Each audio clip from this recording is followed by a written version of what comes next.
and gentlemen, welcome back to the Joe Levy experiment. Alright, today we're going to be dissecting BRAT summer and talking about somebody who is unexpectedly having a BRAT summer that you might not suspect. Now, you probably suspect it because you probably saw it in the title and the thumbnail of this video. But before we get into that, we're going to be breaking down what is BRAT summer. Am I having a BRAT summer? What do I think about BRAT summer? Where did BRAT summer come from? And who is the lucky gentleman who is having a fantastic BRAT summer? The reason I'm making this video is because it's a continuation of my last video. My last video was about Kamala Harris and why we should have a woman as a president, and we need to have a woman president because of all this feminist bullshit reasons. So I figured I would continue in my feminist propaganda and talk about BRAT summer. So BRAT summer. Okay. Let's get into it. So it appears this musician, musician is a strong word, this person who makes music, Charlie XCX, released this song called Apple, and she released a bunch of music under the thing called BRAT. I believe it's an album called BRAT.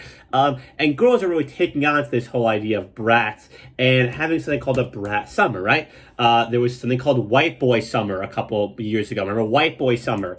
There's fucking Hot Girl Summer. Now there is BRAT summer, and BRAT summer is being associated with this image right here. Let me show you the image.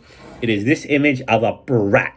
The color is ugly, the font is lowercase, everything about it is off-putting and is not appealing to the regular human eye. And that's the point. The point is to be counterculture. The point is to be bitchy. The point is to be a spoiled little brat who gets whatever the fuck she wants because she's a hot little girl. That is the point of BRAT summer, right? So this song dropped, right? And now, right? It's a banger. I would say it's a banger. It's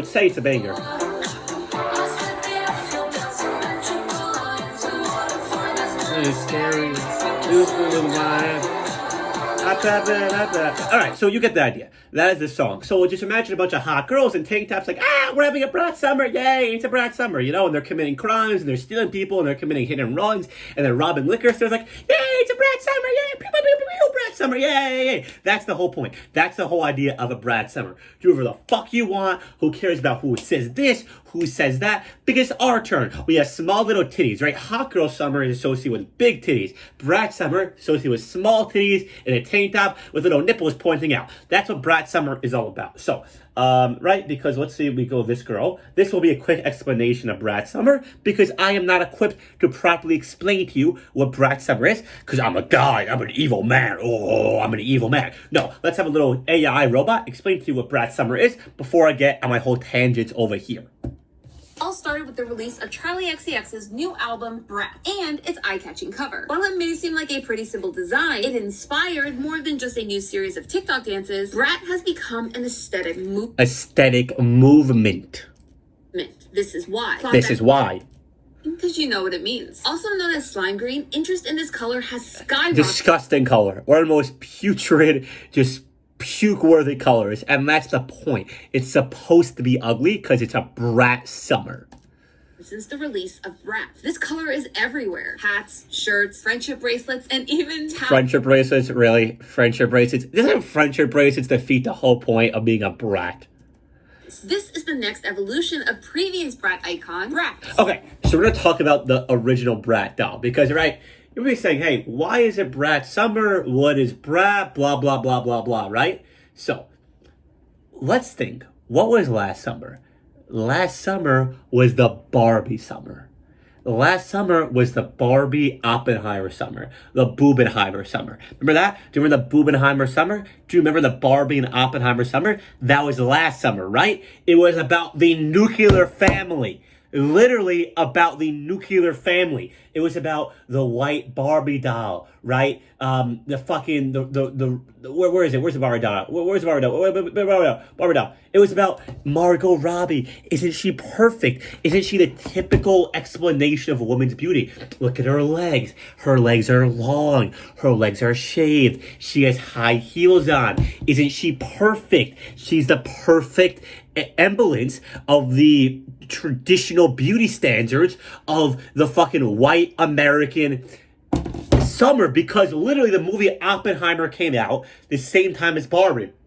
And Barbie, what is it exemplifying? It's exemplifying family values. What type of family values? Nuclear family values.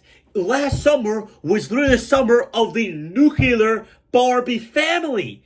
And now this summer is the counterculture of that. We're leaving away the Barbie dolls and going to the brats. The slutty, the gothy, the messed up, the fucking bitchy, the brats. It's the exact opposite of last year with the Barbie summer, and this year it's the brat summer.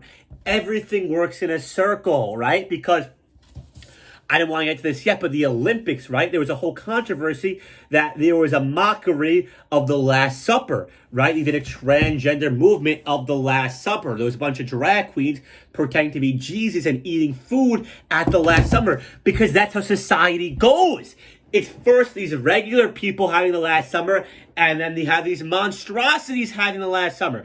It's a full movement. Everything works in a circle. And when I say monstrosities, I mean to regular people. I see everybody as equally evil, okay? Okay, perfect. So, that's a quick little history lesson for you, right? So, let's go back to explaining Brat Summer. Their edgy fashion, glam makeup, and general baddie aesthetic, these dolls... Baddie aesthetic. A generation of kids a new way of expressing themselves. However, you don't have to dress like Buttercup every day just to live out your brat fantasy. According to Charlie, being a brat means being that girl who is a little messy and likes to party, is very honest, very blunt, a little bit volatile. That's brat. Okay, perfect quote. So let's dissect this quote, right? Because first of all, I feel bad for her because I'm sure her quote was just like someone's like, "You had a hit song. What's being a brat?" And she's like, So let's see.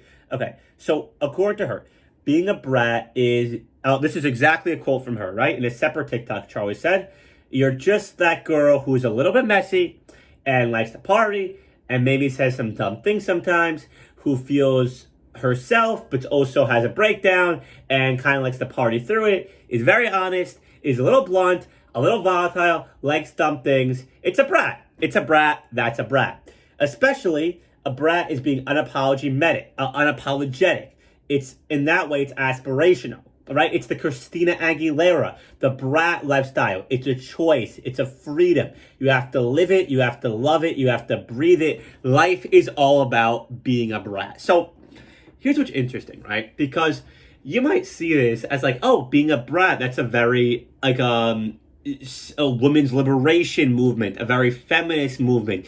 It's a very sexual, like a very feminist thing. But I feel like in order to be a brat, it's actually a little more conservative than you think, right? It's not this liberal horseshit, because being a brat, it's kind of being a spoiled person, right? The OG, the original definition of brat is like a spoiled kid, right? Like a little spoiled brat, right? Spoiled brat.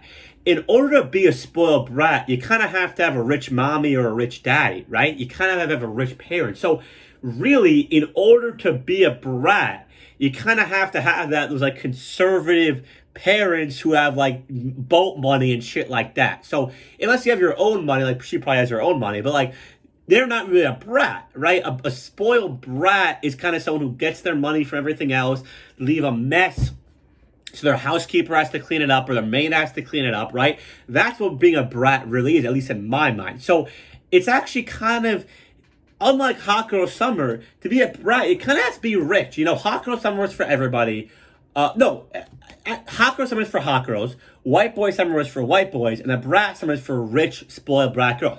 So it's a little more exclusionary than you might have originally thought. Okay, interesting. So now let's look at this article. Dead End Loser, it's brat summer. Okay, anything good in this article real quick? Okay. Then this person said, this is not your brat summer. You're 32, start a stretching routine. I fucking hate comments like this. I hate these comments like, oh, you're so-and-so age years old, so stop doing this. Listen, I'm 23, so I could probably do anything I want on the internet in terms of no one can really use my age against me unless I'm into fucking like Hello Kitty porn, like fucking Mr. Beast's fucking editor or whatever. But I don't like it. When Killer Keemstar was in the news a lot, they're like, oh, Killer Keemstar, you're 50 years old. Why do you care about YouTube drama? I don't know. It makes them millions and millions of dollars. Like, what a stupid question. Fucking idiots. Okay. This is a funny paragraph. This is a funny thing, right? It's, This is an article from parents.com where it says, what is Brat Summer? Should you be worried about your kids embracing it, right? I love these articles so much because it's just these parents that are so fucking clueless. They're so disconnected from their children. They think the reason their children are acting out is because there's a song that encourages them to be a brat. No, your child is acting out because you're probably a horrible mother. You probably don't connect to them. You probably don't use positive reinforcement. You probably use a lot of negative reinforcement. You're probably not very good in terms of managing their behavior and telling them what to do and having a good connection with them. You probably only talk to them when you're reprimanding them. You probably never talk to them about things you actually like. Your probably whole relationship is you tell them they're fat, or you tell them they're too skinny, or you tell them they can't wear that outfit, and that's why they're acting up. And then this thing called Brat Summer comes along, and they blame it on oh, my daughter's a criminal because of this song, or my daughter's a criminal because of this song, or because of Brat Summer. No, because of this color. No, your daughter fucking hates you. That's the issue. God, Jesus. Right? So it's like, oh, fucking it cultivates. So one of the lines in this article says, I'm trying to teach my kid. Where is it? Okay. This is a therapist on parents.com speaking about Brat Summer. She says, it cultivates a hedonistic attitude of I can do what I want when I want.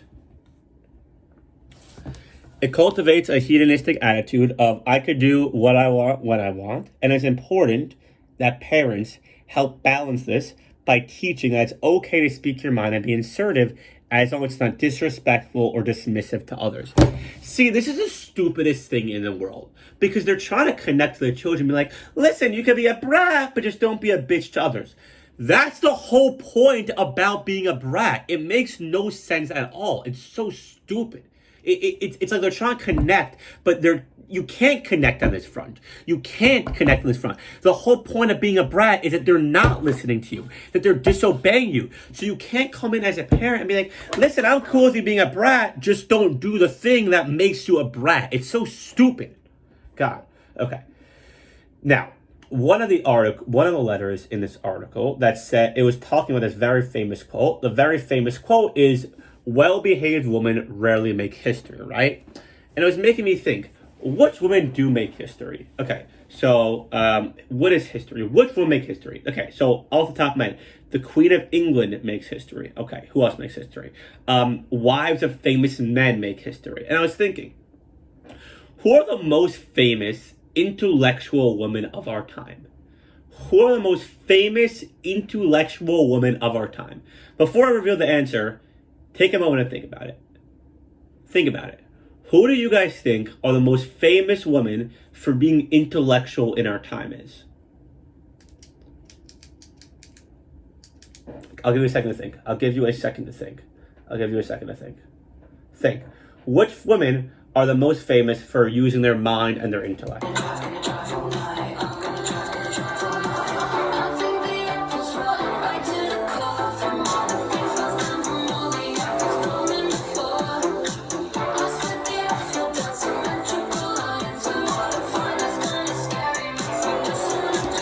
The answer is the Botes sisters. Alexandra and Alexandra Botes are the most famous women for using their intellect at the time. And here's the thing. That is true. Think of what women right now are more famous for using their mind. Now, here's the sad reality about the situation. They're not only famous for using their mind, they're almost famous for showing their titties and being little sluts on the internet as well. Not complete sluts, still have some dignity. There's no, major nudity scandal or major sex thing back there. But they still slut it up a bit every time, once in a while, as they should. If you're a woman, you should also slut it up a bit just for me, please. I appreciate it. Thank you. Okay. Now, who is really having a brat summer? As you can see from the title, the real person who is having a brat summer is NBA Olympics coach Steve Kerr. Steve Kerr is coaching the men's USA Basketball Olympics team, and everybody is hating on him. Everybody's giving him a heat for doing this and doing that, and he's not giving a fuck. He's having a brat summer. right? Look at all these videos of roasting Steve Kerr. Oh, Steve Kerr is this, Steve Kerr is that, Steve Kerr is this, he's that. Nah, Steve Kerr is having a brat summer. He's like, nah, I'm gonna play who I want to play. I don't give a fuck. I'm not playing Joel Embiid. I'm not playing fucking Jason Tatum, and I love it. I love it that Steve Kerr is having a brat summer. Now, there's a controversy, right? Steve Kerr, he benched Jason Tatum and he benched Joel Embiid in the Olympics. Now, I could do a whole 30-minute video why I hate Joel Embiid and why he sucks and he shouldn't even play on the USA Olympics team because he's not even from America, right? And he's all does is foul. Here's why I don't like Joel Embiid. And this is a biased perspective from an NBA fan why I don't like this certain player. I went to Madison Square Garden. It was the New York Knicks versus the Philadelphia 76ers. Joel Embiid came to Madison Square Garden, the world's most famous arena. And instead of putting on a show for the people, all he did was foul bait and flop the entire time. The entire time. Now, personally, I think it's a little disgusting. You're in the world's most famous arena. Put on a show for the people. Don't just foul bait the entire time. It was just disgusting. Now, that's not why he didn't play him. Steve Kerr did not play Joel Embiid because he sucks at basketball and the FIBA rules, and all he does is foul bait, and that he's a whiny little bitch. He didn't play because Steve Kerr is funny and Joel Embiid is corny. We already know Jason Tatum is corny. We already know that, but Steve Kerr is funny, and Joel Embiid tries to be funny, which is why he did not get paid, okay? Joel Embiid is not funny, okay? And Steve Kerr is funny. So let's first give you proof Steve Kerr is funny. After the Chicago Bulls won the championship in 1997, Steve Kerr hit a game-winning shot, and Michael Jordan passed him the ball, and here was Steve Kerr at the press conference.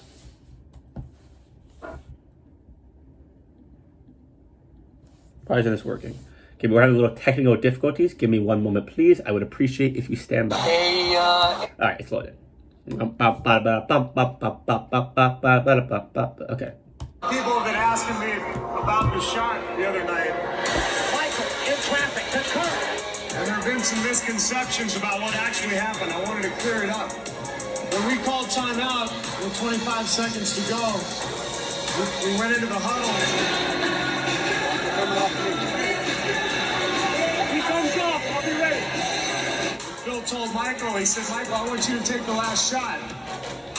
And Michael said, you know, Phil, I don't feel real comfortable in these situations. So maybe we ought to go in another direction. Why don't we go to Steve? That is a perfect example about how to make a joke that's self-deprecating, but also kind of shitting on somebody else, but not shitting on someone else at the same time. So he's like ironically roasting Michael Jordan, because if you're gonna roast someone at the like Michael Jordan was the king of the world at that time, so to roast him, you kind of have to do it ironically, and that was a perfect example of how to make a joke in a clever situation and kind of put yourself up while like low key kind of shitting on Michael, but not really doing it in a way the audience likes. So that's why Steve Kerr is a brat and an experienced brat summer. And this is the guy he benched, right? Let's look at Joel Embiid, the guy he benched. Look at him trying to make a joke. Back after the layup. Where do you think your conditioning is and where it was before you signed up? What percent are you? Joel Embiid is coming back from an injury. He's saying, hey, Joel, what percentage are you ready to play? Percentage? 69. See, I always appreciate someone trying to make a joke. I fuck with it. At least he's trying to be funny, but it's so unfunny compared to Steve Kerr. Steve Kerr's like, nah, bro, you gotta go to the bench. You're uncut out for this shit. You're just not cut out for Brat Summer. Anyways, this was a little bit of a weird video, a little bit all over the place. I just wanted to kind of stay consistent and make a video, but I hope you guys are enjoying your Brat Summer, and have a good day.